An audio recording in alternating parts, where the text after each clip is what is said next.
Okay, everybody, hello. This is Here Comes the Spider-Cast, number 11. This is your co-host, Mike L., and as always, I'm joined by... Josh, and today we are going to be talking about Spider-Man comics from May of 1981.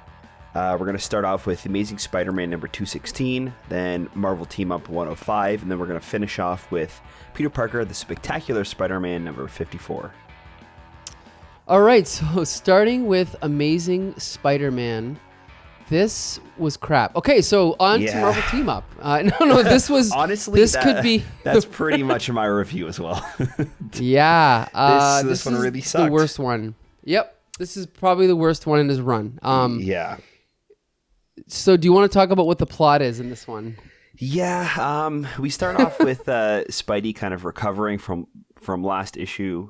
And he goes to try to see Deb Whitman, and Deb Whitman has this new boyfriend.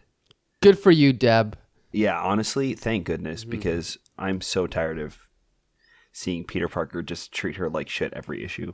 Exactly. But then, other than that, Peter Parker's just kind of swinging around the New York City Marathon, trying to look for these couple of goons that are planning to kill somebody. Well, that's pretty much it. The crux. So what happens is, this is so stupid. So Peter Parker goes to the hospital, to the emergency room, and he's sitting there in the emergency room, and he overhears two goons talking, and this is what he hears. You got the spot picked out? Yeah, and the gun is ready. And then Peter Parker thinks, funny kind of conversation for a hospital. Then, we thought he'd win, but that sucker'll be out of the race. Permanent. Yeah, ain't never gonna run again. They're discussing murder. Ouch, I forgot I can't walk, much less chase them. Gotta hobble. If I can't stop them, I can at least get a look. So... he runs outside. The next panel, we see a bunch of guys in shadow, even though it's broad daylight. They're in shadow getting into a car, and Peter Parker's like, nuts! They're getting away clean, and I didn't catch a glimpse of their faces. First of all, he's 7 feet away from them. Isn't he Spider-Man? Can he run, jump, shoot his web? I mean, not to mention, did they not have to wait for an elevator to go down? Or something, yeah. It's there's nothing really in between. Like, it's just him in this emergency room with them, and then they run out and he's chasing them the entire way until they get into the car. Okay, so then it cuts them back in the hospital. Wonder who their intended victim is. Did I mention they're planning to murder someone? And he just goes back. Like, why didn't he just keep following them? He goes back into the hospital. So then a couple panels later, he looks over. Oh dear. So then Peter Parker's like, the marathon. Yeah, those guys said the guy will kill the guy they kill will be, quote, out of the race, that he'll never run again. They're planning to shoot one of the marathon runners. So then he goes to Madam Web to try and get some advice from her. She doesn't really do much, but he goes out, does this typical Peter Parker routine, goes home, changes, blah, blah, blah. Then he spends the next several pages sort of monitoring this marathon that's going on, and there's a bunch of red herrings and whatever. It doesn't really amount. Go ahead. Goofy too. Like, these red herrings are ridiculous. Like the guy in the wheelchair falling off of the Brooklyn Bridge. Yeah. Is there no railing on the Brooklyn Bridge? I know. Like, it's just so wild.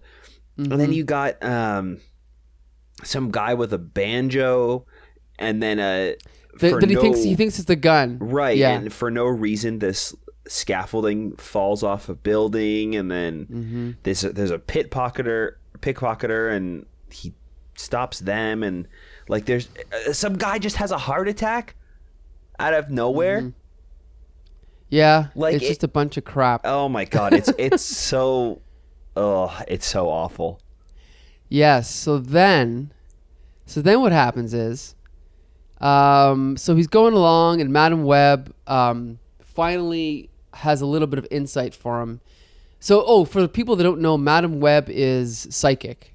Okay. Right. So Madam Web then calls him up and says, two men armed with Armalite AR-10 automatic rifles are waiting at a water tower 50 yards to the right of the finish line. Their intended victim is named Barney Wicker. And then Spidey says, Wicker, the congressional candidate. Boy, have I been dumb. The killers meant race, as in politics, not as in running. Okay, so I just got to say, this is the type of writing that a teenager would do, okay? Because I've written stories like this. I used to write, and this is garbage. Not only is the premise idiotic, but the rest of the, like we said, these obstacles and these red herrings he runs into are so far-fetched that it's so clear at this point Denny O'Neil is just filling pages. This is garbage. And to make it even worse, the way that he ends up foiling these guys is he tracks them down. Let's be clear. So we're on he found out on page 21. Page 22, he encounters them. They shoot him. He dodges them. He climbs up this water tower, flips it over, push. The water tower lands on them. The end. The end. Yeah. Next issue, sand and water makes mud.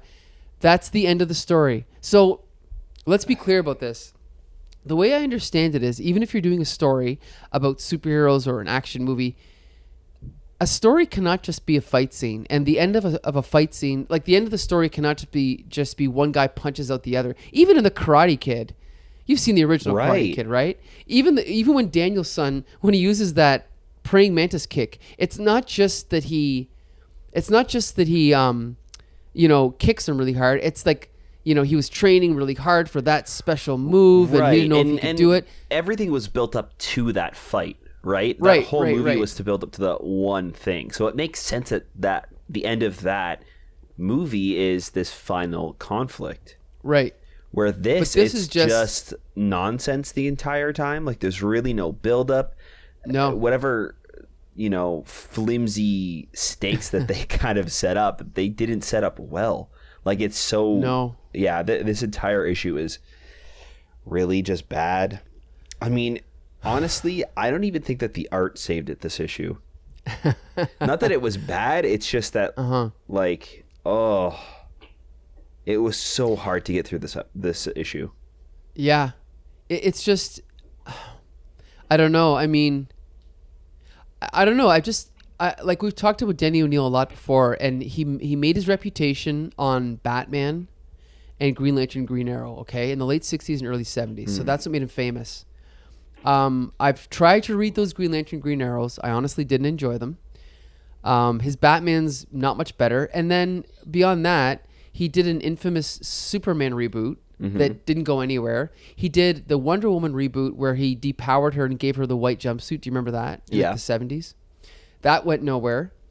And then, so what did he do after that? He did this. He did a run on Iron Man that no one remembers because it was in between David Michelinie's two runs. Right. And then he became the editor of Batman. And so it's like, I'm sorry. I mean, I hate to crap all over this legend, but I just don't think he's a good writer. No, I completely agree. Like, yeah, this is really rough. As rough as some of his other writing was, this one was just really sluggish. It really doesn't feel like he knows who Spider-Man or Peter Parker is. No, not at all.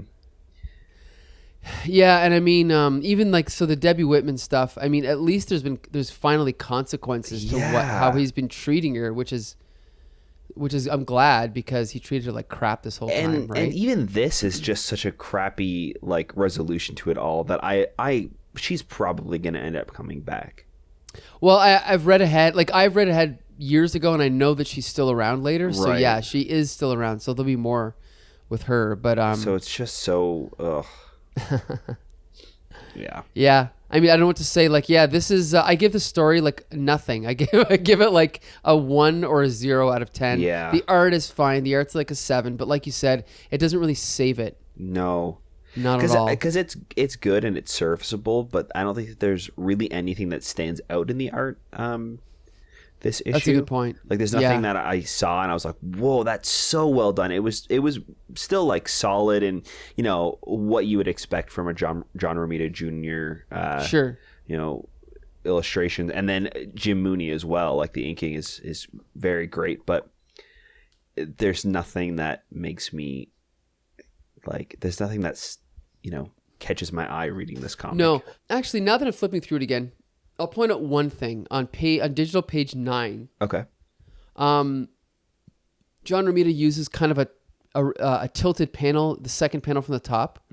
That's at least interesting because of the way the doctor or the nurse is kneeling down and doing his thing, is dressing his wound. Right. It kind of makes it kind of makes creative use of that widescreen panel, so that's kind of cool. But I mean, that's a very minor thing in a 22-page story, right? I feel like that would have been better used earlier when Spider-Man's spider senses are going off, because usually a Dutch tilt is to show that something is really wrong and off.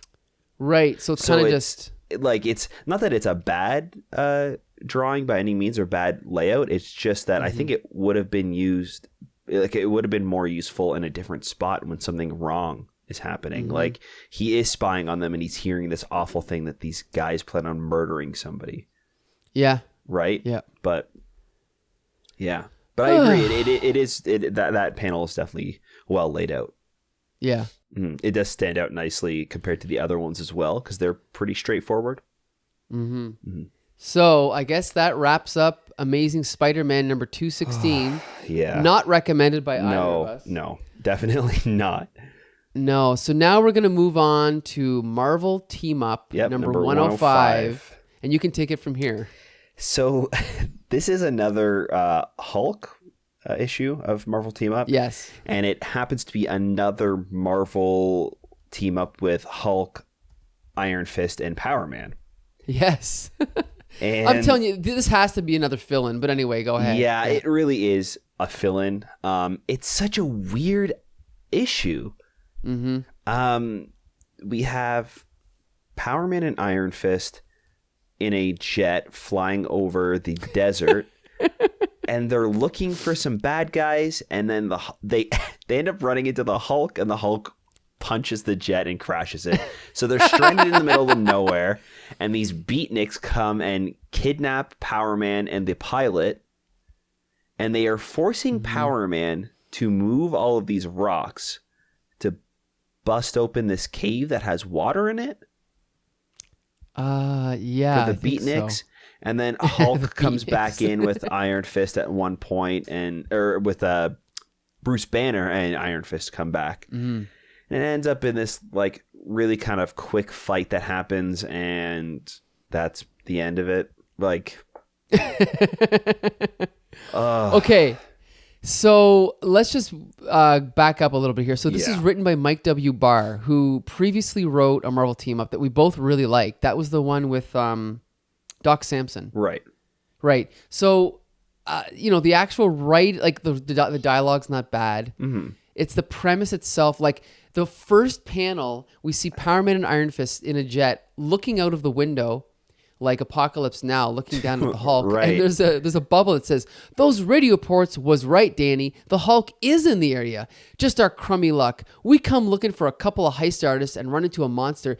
That has got to be the most convoluted but also convenient setup. Like, what a way to get these characters together. It's ridiculous, but efficient. I guess it's efficient. One bubble, right?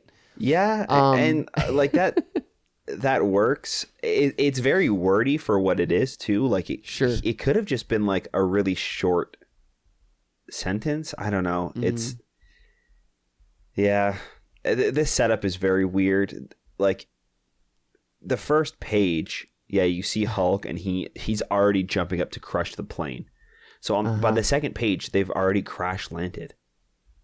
Yeah. I mean, on one hand, that's kind of good because I like these old stories, how fast they move, but it just feels really, oh boy, forced. And forced. I normally, again, like you said, would be fine with that. If you're going to like push us right into the action, that's fine. But I just don't think it was set up very well.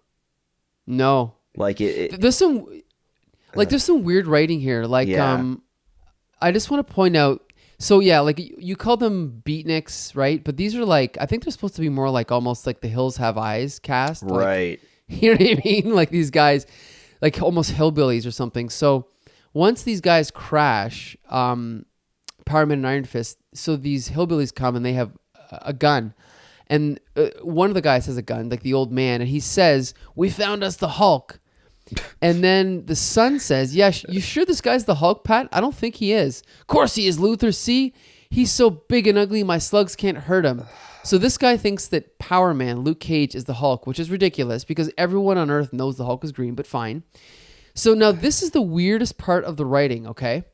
Is that later on, I got to find this part, when the Hulk sees the old man, he says, "Now Hulk remembers, man tried to hurt Hulk. Hulk will get him for that." Then the caption says, "Already the Hulk's simple mind has forgotten that the old man abused Power Man, thinking Power Man to be the Hulk, not the Hulk himself." What? First of all, where was the Hulk when that was happening? He wasn't even around. Right. Like, and you just got to wonder, so what's his name? Mike W. Barr's writing this. He wrote the dialogue and he wrote the caption. So why did he have to? What page even was that on? Sorry, that was where the Hulk is flipping out. It's page 14, digital page 14. So why did he have the Hulk even say that? Why couldn't he just have the Hulk just say something else, and then he wouldn't have to explain why the Hulk was confused? You know, the bottom left of page 14. It's just really convoluted. It just makes me think that he wrote it all, then he went back and was like, "Oh crap, I made a mistake." So then he added in that one box, right? Right. But I guess maybe Bruce Banner heard the hillbilly call Luke Cage the Hulk right there. Okay, maybe. Right before, but like even that, it's such a weird, flimsy way for Bruce Banner to turn into the Hulk. And the same thing same thing earlier on when Iron Fist, you know, starts like channeling his chi and his fist starts to glow. He just automatically turns back into Bruce Banner. Like nothing happened. Yeah. They fought him. They fought before, and that didn't happen. Right? Like it's just such a convenient thing for the plot. So basically, how does this story end? And that's the thing is, like, as you're flipping through these pages, you see fighting, and then basically, okay, so this is really weird. Okay, so then what happens is they're fighting, and then the Hulk just decides, you know what? I've had enough of this. I'm out of here. And they add in this little narration about how everyone's got a friend except him, and it's kind of sad. You know, not even the Hulk's strength can find him a friend. So Hulk just bugs out, and then basically this little girl, like the daughter, is like, "Well, can I come with you?" And then they're like, "Well, no, you can't." And then Luke Cage kind of caves, and it's like, and then they cut to the helicopter shot, and they're flying away, and the little girl is now with them. Right. So they're gonna basically, I don't know. So here's the crazy thing is, at first you're like, "Oh, well, what's going to happen with this girl?" Well, guess what? We find out, because then there's a fill-in story. This is the weirdest thing I've ever seen. Then there's a backup story of like 4 or 5 pages where they explain what happened after. And now this girl's hanging out with them in like the city, and they're hanging out with Colleen Wing and what's her name? Misty Knight. Right. But it's just, now we have another story where, because again, you just got to wonder, was this created as a fill-in? Was it for another book? We have no idea. But who so writes? It's just a bizarre situation where now they're in like this club, and somebody pulls a gun, and then I don't know what happens after that. Because it's like a fashion show, right? Yeah. And it's just so strange, and it's such a weird like connection to bring Iron Fist and Power Man into a fashion show. Like they pick up this random girl in the desert, and she wants to go look at a fashion show. Like that's such. It was like a throwaway line on original page 22. Okay. She says something like, "Golly, look at all those clothes," and she's looking at this fashion magazine, and then it cuts to this, you know, backup issue, and they're at a fashion show. Like it's just so. Well, it's so easily could have been cobbled together. They could have just added that word fashion onto the magazine afterwards, right? Right. Like they easily could have done that. Yeah. So we've talked, you know, for a bit about this comic. We haven't even mentioned the art. Okay. Mm-hmm. So first, let's start with this cover by Al Milgrom. So this is grotesque. It's real bad. Like Al Milgrom, I don't always hate his art. I mean, there's a lot of people that really hate him, but this cover is really slapped together, thick, ugly lines, ugly figures. It's just really bad. But the interiors are by Carmine Infantino, who we've reviewed before, I believe, right? Yes, we have. In some ways, this is some of the ugliest art I've ever seen, but there is something to it that I do like. What do you think of the art in this issue? Yeah, there's definitely parts where it looks kind of ugly and not so great, but then there are some panels where there's like some really great action and layout. So it is kind of, this whole issue is very much a mixed bag for me, because there's some good stuff mixed in with this bad stuff. Like, sometimes the story kind of seems interesting, and sometimes the writing is just god awful and the dialogue is so bad. And then same with the art. Like, there are definitely spots where the art stands out to be, you know, kind of interesting and fun, and then others it's just so like some of the shot where the panel where Hulk is running away at the end of the comic. Right. His legs are so high up and squished, and it just looks like he's squished into this panel, but this panel is well over half the page. Yep. And it's just so like, I don't know. There's so many weird things about this issue. I just think that it's a case of, like, Carmine Infantino used to be in the 50s and 60s. In the 50s and 60s, he was a great artist. I think it's a case of a great artist that's just cashing in a paycheck. Yeah. I'm not sure if we talked about this, but he was the publisher of DC Comics for many years. Right. And then he was fired when they got new owners. And so I think at this point he had been hired by probably Stan Lee as sort of like sympathy, right? Because they were probably friends. But it's very clear that he's not trying as hard as he used to. But he's still, like, this is what I like about this issue, is that I was thinking about it and I was like, okay, would I rather read this or would I rather read Alias from Marvel Comics? Have you ever read Alias by Brian Bendis? I can't remember who the artist is, but I really think whoever that artist was, the original artist, is, I'm not saying he's technically a bad artist, but the style used for that comic is, I cannot stomach that style where you're basically just taking, it looks like photographs and just kind of photoshopping over them and tracing them and, you know, copying and pasting images and stuff. At least this looks like a comic book. At least, like, there's a lot of weird pages on this where you see like the stars in the sky. Right. And instead of just drawing a black background with like white dots, he actually draws these gigantic stars, and it just gives it this, you know, cartoony comic book feel. And at the end of the day, I'd rather have that than photorealism, you know? Yeah. I think that this style fits better with this story that's going on. And then with Alias, whether you like it or dislike it, I think that the more realistic style kind of lends to the gritty aspect of the story. Sure. Well, and like, I think for the most part, I enjoyed Alias, but there were times where the art kind of stood out to be like not super great. But having those like photorealistic things kind of made it grounded and feel more real and like they were photographs, where this for this story, it makes sense to kind of amp up that cartoony and stylized look of it with having those giant stars and, you know, action lines and stuff like that. Okay, I'll give you that. You that. So but I do agree with you. I think that I would rather this. I'd rather have that cartoony, fun, stylized that has more character than the simple, photorealistic style. And that's the thing, is that Carmine Infantino was a longtime artist on Star Wars, and I've just started reading the Star Wars Marvel comic, and you know, I'm looking forward to it because, again, I don't think it's great art. And some people, like, if someone said this art was ugly, I could agree with them, but there's still like a charm to it that I like, and I think that's why I enjoy it. But so that wraps up Marvel Team Up number 105. I mean, so okay, as far as recommendations, very.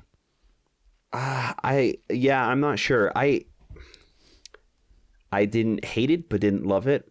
I would definitely recommend this one over the last Hulk and Iron Fist and Power Man issue that we talked about. Okay, yeah. Because that one was pretty rough. So this one This one gets a little bit more of a recommendation than that one does. Sure. Okay, so that brings us now to Peter Parker, the Spectacular Spider-Man, number 54. Right. Before we even get into the story, I want to talk about this cover. It's amazing. Yes. I love it.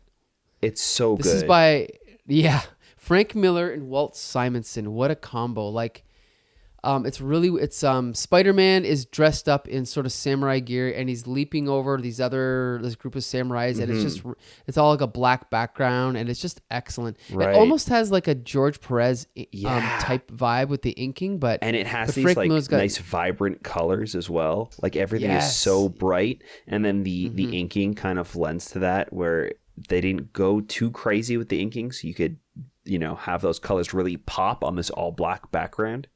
Exactly. It's very good. And then you've got again, Frank Miller's incredible sense of design. You've got the sword dividing the page at an angle, right? And then you've got the one samurai below the sword, and then Spider-Man above it, and then the other three in the background. Like, it's just perfect. Yeah, it's very good. Oh, yeah. So anyway, so we are again treated to another classic Spidey story, written by Roger Stern and drawn by Maurice Severin again. So. Oh, and I also should point out Maurice Severin plotted this issue, and then Roger Stern wrote the dialogue over it. So it's basically her story. Yeah. So this is really cool. So we have Spider-Man swinging along as usual, and he comes across an ambulance that's being chased by a car, and so he tries to protect the ambulance by jumping down and lifting up. What is this? This is like a piece of metal on the ground or something. Right. Some sort of cover in the ground. Yeah. Like a bridge or something maybe, but. Yeah, I'm not sure exactly. It's asphalt, but. Whatever. It doesn't matter. So he lifts this up, and then in an awkwardly drawn panel, the car kind of crashes into this hole that's underneath this section of road that he lifted up. And then we find out that it's actually a cop, Lieutenant Keating, undercover cop who's been chasing. So I actually laughed out loud just because it's such a typical thing that would happen to Spider-Man. Right. You know? And at first I kind of groaned when I saw this. I was like, oh, sure. God. Like, it just seemed ridiculous and out there. And it really felt like a Denny O'Neil thing to do. Like something that he would have just to throw in there for no reason. Sure. Like in the Amazing Spider-Man Denny O'Neil issue we just read, that he threw in the old couple arguing about the New York City Marathon for no reason. Okay. So he always just kind of throws these things into his stories. Sure. So I thought that this was going to be one of them where he, Spider-Man, oops, I crashed the cop car. Oh well, and just gets away. But it ends up coming back into play later on. And really, the entire issue is kind of about Peter Parker trying to fix that problem. Right. And everything is kind of connected to that. Like he's trying to track down the stolen ambulance, and he finds the matchsticks, and from there he goes to the restaurant and fights them there, and teams up with the police later on to catch them. Like everything just kind of fit together so well in this issue. Everything fits together. Yeah. And it's a really interesting plot because whereas in Denny O'Neil's Amazing Run, everyone's kind of just, again, stupid motivations and cliched characters. And in this story, what a bizarre story. They are transporting the smuggler, who is a supervillain that appeared in the previous Roger Stern storyline. They're transporting him in this ambulance because the Magia, who is the Marvel Universe version of the Mafia, they've caught wind that he is going to testify and give evidence. So because of that, they've drugged him, and they're bringing him to the headquarters or whatever. Right. What a cool plot line. Yeah. I think that's really, really awesome. And then having to kind of force the smuggler to team up with Spider-Man at the end. And it was a really cool issue, I thought, all in all. Yeah. And then at the end, and then so in the last act or whatever, Spider-Man has to go to this Japanese restaurant. Yeah. This Japanese restaurant that's on a boat. And he kind of sneaks in, and it's kind of funny because he ends up knocking out this guard and then disguising himself as a samurai. And there's this funny scene that happens that I almost missed, where they're standing around and they've got the smuggler tied up, and then the head guy is like, he mentions, like he doesn't realize that Spider-Man is in disguise, but he's referring to Spider-Man, and he says, "This is Hitokira, Mr. Dumont, one of the best men, and unlike the traitor Jostin, there's little chance of him ever betraying us. You see, he's mute." Right. And so then later on, Peter Parker's like, "Just my luck. I go through all the trouble of, tying up this guy, and he's a freaking mute, So funny. Yeah. But anyway, yeah, so then basically fisticuffs ensues. Mm-hmm. There's a big fight scene. And what happens after that here? So yeah, Spider-Man and the Smuggler kind of team up to fight the samurais that are Right. holding them hostage, and one of them ends up shooting the Smuggler, and he falls overboard. So Spider-Man goes and saves him. They bring him back on board, and the police are there waiting for him. Yes, And, I love that. The people in the mafia and the samurai soldiers, they are kind of getting away with it because Spider-Man is seen as a criminal after he fled the scene after crashing the cop car at the beginning. But then Spider-Man takes the bag of the main mafioso as he's walking away and shows them that he has these missing diamonds. So he kind of redeems himself at the end. So it's just such a fun comic that's all kind of connected. Everything really has a fun payoff. It's so good. And it is only 22 pages, Right. and you have a complete story. It's just, and the thing is, when you think about classic Marvel artists, I don't think most people think of Marie Severin, but she was there from the beginning, along with Jack Kirby and Steve Ditko. And I mean, I obviously don't like her art as much as those two, but look at how disciplined her For storytelling is.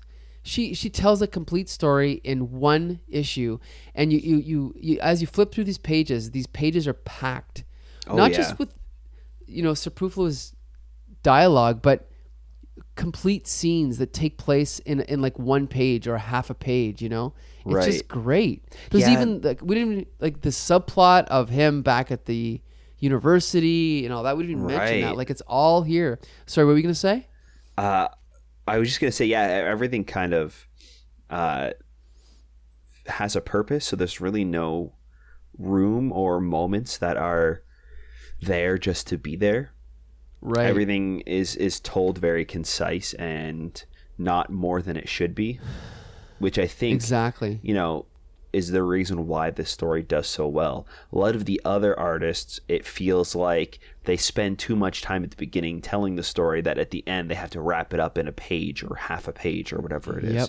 Where this really feels like everything has a purpose and was planned out properly to have like a very satisfying ending.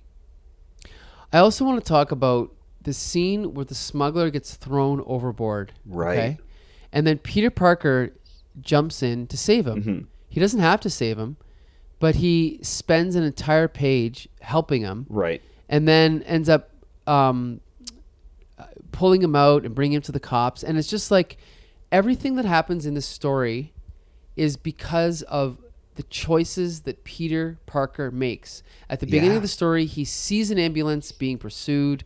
And you know what I mean? It's like, so Peter Parker is the protagonist and he's directing the story, but because he's Peter Parker, he keeps making mistakes and things go wrong. And that's what makes him Spider-Man, right? Right. But at least everything that happens is unique. It's like, again, this is not like the way that people think now, where you can just get rid of Bruce Banner and replace Bruce Banner with a different Hulk, and get rid of Peter Parker and replace him with... No. This is Peter Parker. This is Spider-Man, and he's unique. And he's a great character, and this is why. Mm-hmm. And Roger Stern gets that, whereas Denny O'Neil does not. No, definitely does not. Like anyone could have been in that stupid issue of Amazing that we read this week, Really, yeah, it could have been anybody. Also, I read a really, really good tweet today, and I want to mention it before I forget, because it kind of ties in with what we're talking about here. If I can find it. Oh, boy, I hope I... Okay, so Tim Seeley, who's a writer who's worked on Money Shot, Dark Red, and Bloodshot. Oh, geez. He tweeted it. Now I got to find the tweet. Darn it. Here we go. My general advice to superhero comic readers is, if you're only looking for stories that add something, quote, important to the, quote, universe every time, you're doing it wrong. Right. Okay. So I tweeted back. Of course, no one responded to my tweet back. But anyway, so I tweeted back. I put, this is partly why marriages, legacy hero replacements, and stunt deaths are just cheap stand-ins for actual stories. The most critically acclaimed stories didn't add anything important to a universe. They just told good stories. And then I listed a bunch of writers: Alan Moore, Grant Morrison, Neil Gaiman, Garth Ennis, Warren Ellis. Right. And look at this story that we just read.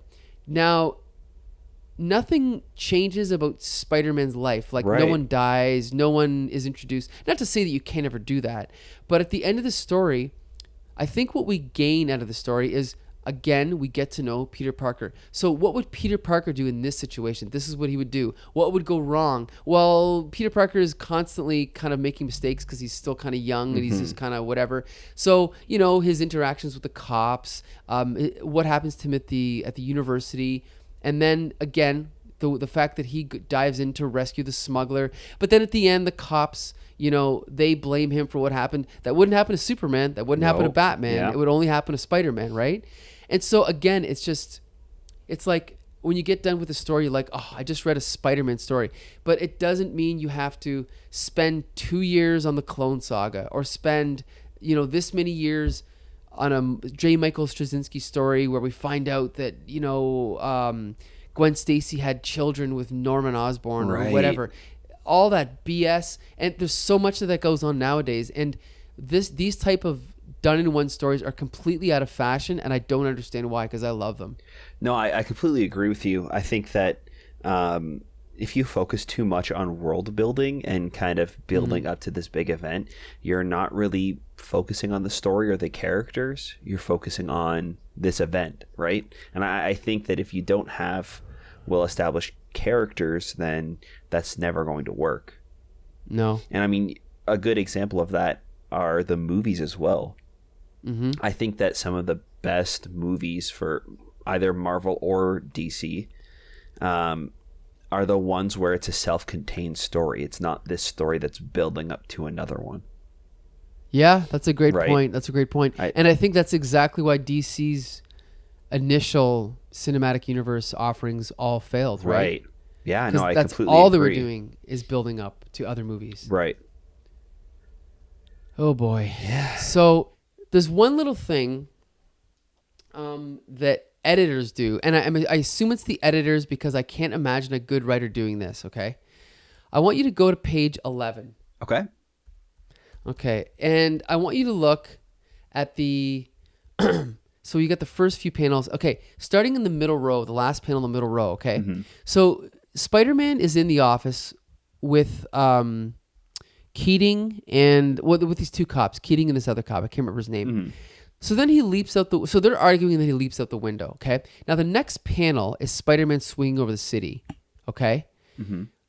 Which makes perfect sense. But what does Denny O'Neil, the editor, do to over-explain it for the kids? He puts a little thing at the top that says, seconds later, rooftops away. And then we hear Spider-Man's thought bubbles, okay? Right. On the next panel, Spider-Man is changing it to Peter Parker. And what does Denny O'Neil do? He adds a thing. Shortly after retrieving his web pack, then in the next panel, we see Peter Parker talking to someone at the university. Minutes later, when Peter Parker finally... You know what? Can you, is there any reader on Earth, including a 2-year-old, that would be reading this and be like, wait a minute, how did he get there? Right. Did he materialize? Well, we understand how comics work because we're not idiots. Right. Charlie Brown doesn't even explain things this And much. the artist definitely laid this out so you wouldn't have to describe it, but it's just there unnecessarily. It's not even like the art doesn't lend itself to that, because even in the issue the panel where Spider-Man is swinging through the city, he is swinging towards the panel where he's on the roof. Yes, so you can good follow point. that, right? Like, that. Good point. Just subconsciously, that Spider-Man, after he's swinging, he's going to this roof, and then even Peter Parker on the roof is looking towards the next panel, and he's pointing exactly. It's almost like he is pointing to the next panel. You can follow that subconscious direction Yep, without having because- to describe exactly what's going on. Exactly, because Marie Severin is a veteran artist and she knows exactly what she's Yeah. doing. Anyway, again, you know what? This is a good issue of Spectacular Spider-Man by Roger Stern and Yes. Marie Severin. This is exactly, what we're looking for.